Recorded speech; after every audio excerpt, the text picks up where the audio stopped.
Assalamualaikum warahmatullahi wabarakatuh. Salam sejahtera bagi kita semua.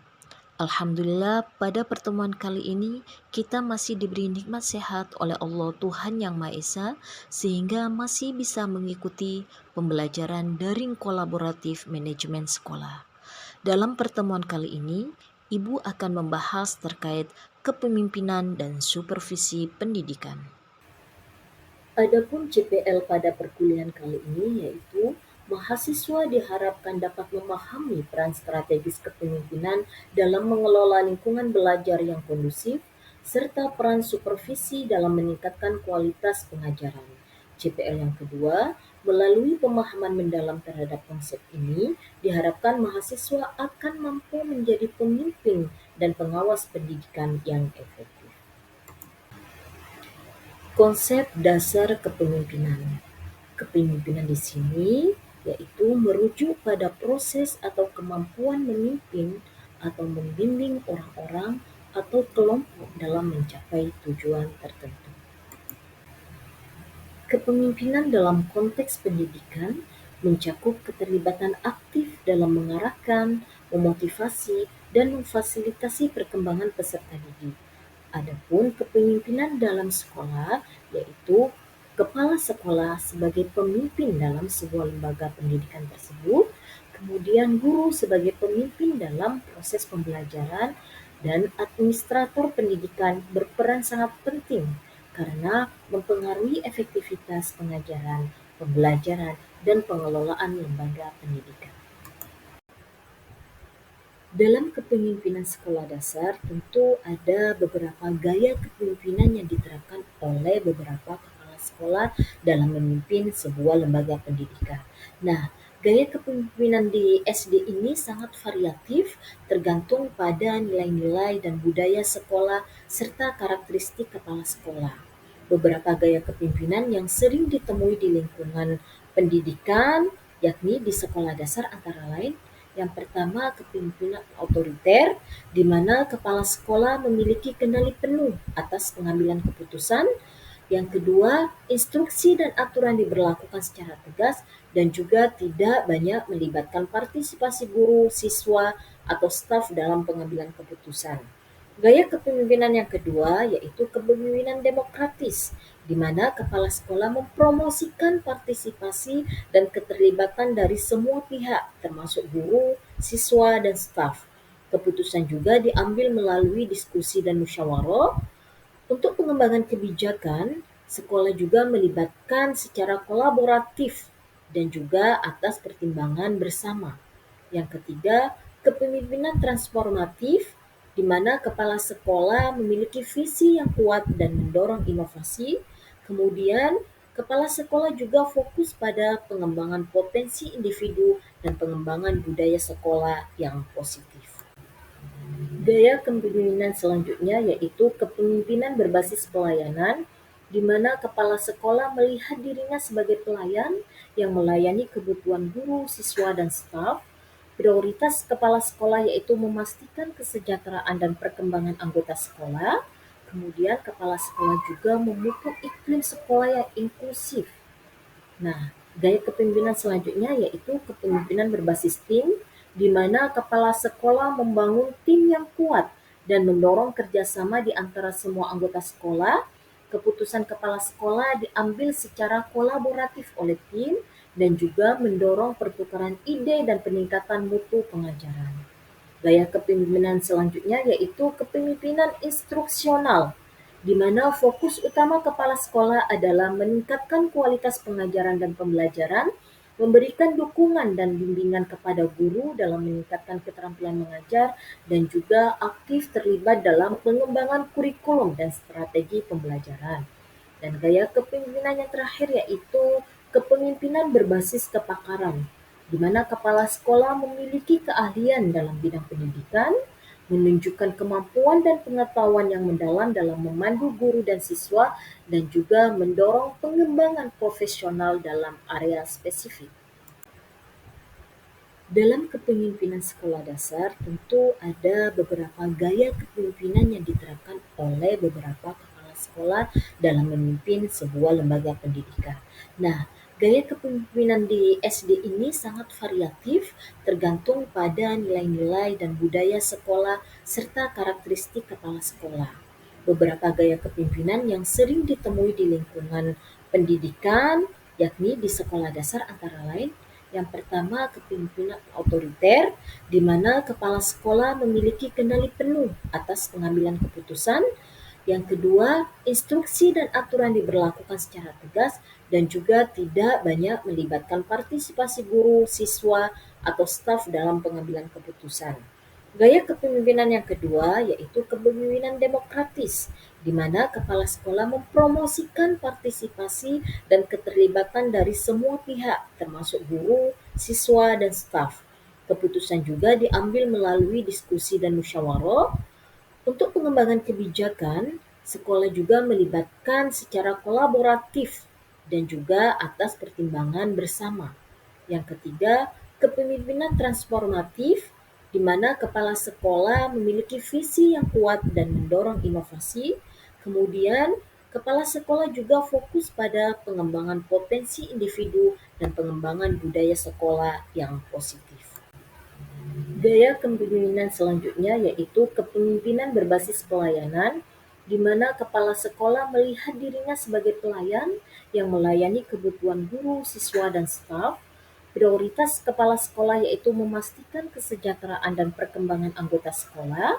Kemudian kepala sekolah juga memupuk iklim sekolah yang inklusif. Nah, gaya kepemimpinan selanjutnya yaitu kepemimpinan berbasis tim, di mana kepala sekolah membangun tim yang kuat dan mendorong kerjasama di antara semua anggota sekolah. Keputusan kepala sekolah diambil secara kolaboratif oleh tim dan juga mendorong pertukaran ide dan peningkatan mutu pengajaran.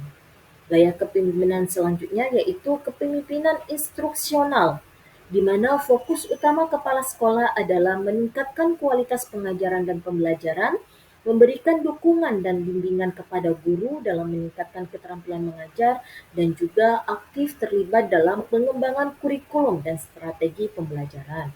Dan gaya kepemimpinan yang terakhir yaitu kepemimpinan berbasis kepakaran, di mana kepala sekolah memiliki keahlian dalam bidang pendidikan, menunjukkan kemampuan dan pengetahuan yang mendalam dalam memandu guru dan siswa, dan juga mendorong pengembangan profesional dalam area spesifik.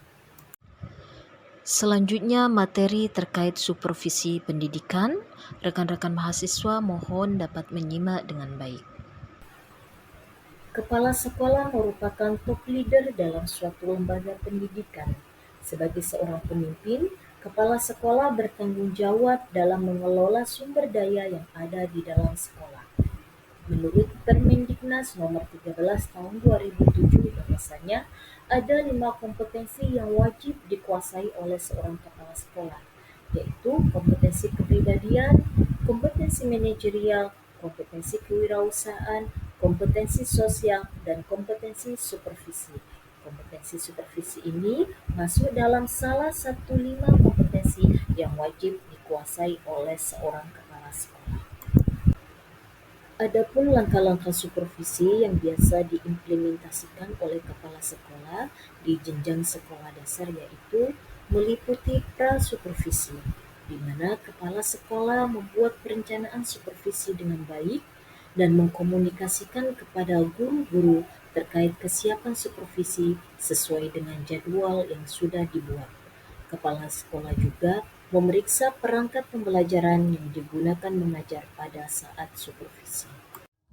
Permisi Ibu. Iya. Lagi nyantai ya? Iya Ibu. Ya Allah. Apa kabar Ibu? Alhamdulillah baik Bu. Iya Ibu. Sesuai dengan jadwal kegiatan yang akan dilaksanakan di sekolah kita, kegiatan ini melakukan kegiatan supervisi akademik. Kebetulan saya akan melakukan kegiatan tersebut di kelas Ibu. Apakah Ibu siap?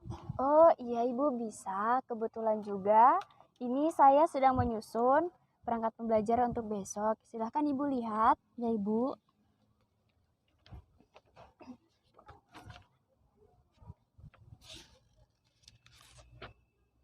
Sesuai dengan RPP-nya sudah bagus ya Ibu.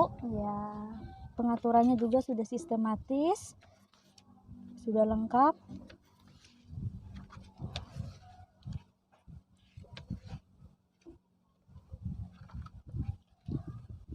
Baik Ibu, sesuai dengan jadwal kegiatan supervisi akademik, besok saya akan melaksanakan kegiatan tersebut di kelas Ibu di jam 7 pagi ya Bu. Oh, oke Ibu, nanti saya tunggu kehadirannya Ibu di kelas saya. Langkah-langkah supervisi selanjutnya yaitu pelaksanaan supervisi. Dalam hal ini, guru dimonitor langsung oleh kepala sekolah atau supervisor dengan menggunakan instrumen supervisi akademik pada saat proses belajar mengajar. Selamat pagi anak-anak. Pagi Bu. Apa kabarnya kalian semua? Baik Bu. Sebelum kita mulai pembelajaran pada pagi hari ini, alangkah baiknya kita berdoa. Ibu akan memimpin doa ya. Berdoa mulai. Berdoa selesai. Baik anak-anak, hari ini kita akan belajar mata pelajaran IPS tentang peristiwa alam di Indonesia dan di negara tetangga. Ibu akan membacakan tujuan pembelajaran kita yang pertama ya.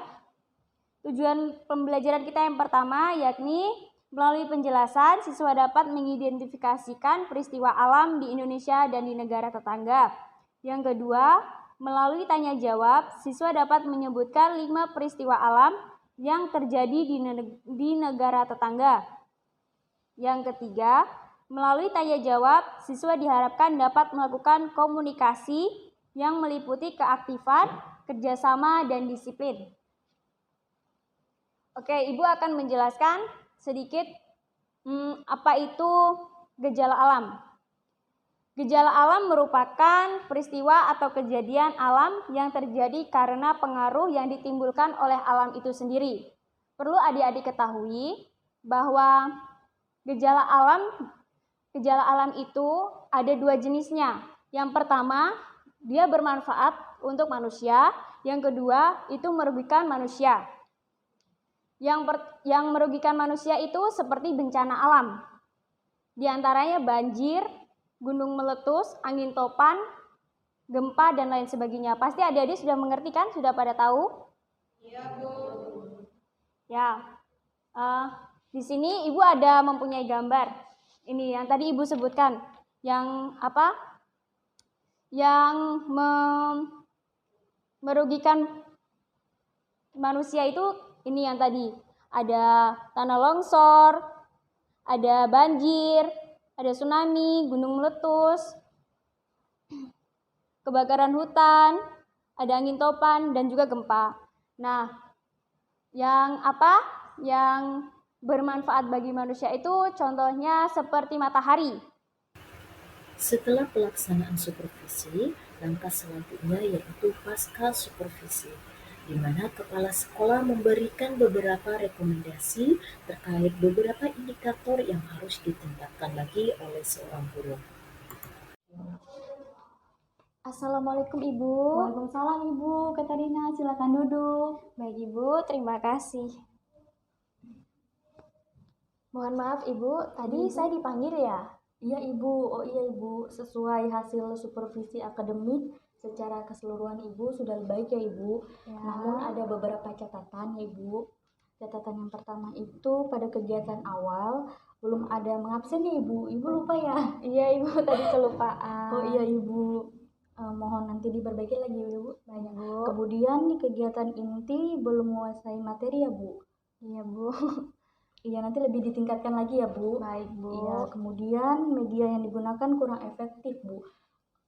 Mungkin Ibu nantinya bisa mencari media yang disenangi atau disukai anak-anak supaya mereka termotivasi untuk belajar di kelas Ibu. Oh iya Ibu, baik, nanti saya akan lakukan. Iya Ibu, bagian selanjutnya kegiatan penutup belum adanya kesimpulan ya Bu. Kelupaan juga iya, Ibu Ibu. tadi. Iya Ibu, iya. Nanti kalau selanjutnya mohon untuk ditingkatkan lagi Baik, supaya Bu. lebih baik lagi ya Bu. Ya baik. Oke Ibu Katarina, untuk pembelajaran selanjutnya Ibu perlu meningkatkan lagi supaya kualitas pengajar proses pembelajaran dan yang ada di kelas itu bisa dilaksanakan dengan baik ya Bu. Baik Ibu. Ya baik Ibu, silakan Ibu kembali ke kelas. Baik Ibu, terima kasih. Ya, Ibu. Assalamualaikum, Bu. Waalaikumsalam, Ibu. Langkah supervisi yang terakhir yaitu tindak lanjut dari supervisi itu sendiri. Oleh karena itu, sebagai seorang kepala sekolah, wajib memfasilitasi gurunya dalam pengembangan diri seorang guru melalui keikutsertaan dalam KKG, workshop, seminar, diklat, pelatihan online maupun offline, keikutsertaan dalam guru penggerak, pengajar praktik, maupun pendidikan profesi guru. Baik rekan-rekan mahasiswa, sekian materi kita pada pertemuan kali ini. Ibu akhiri, wassalamualaikum warahmatullahi wabarakatuh. Salam sejahtera dan tetap semangat.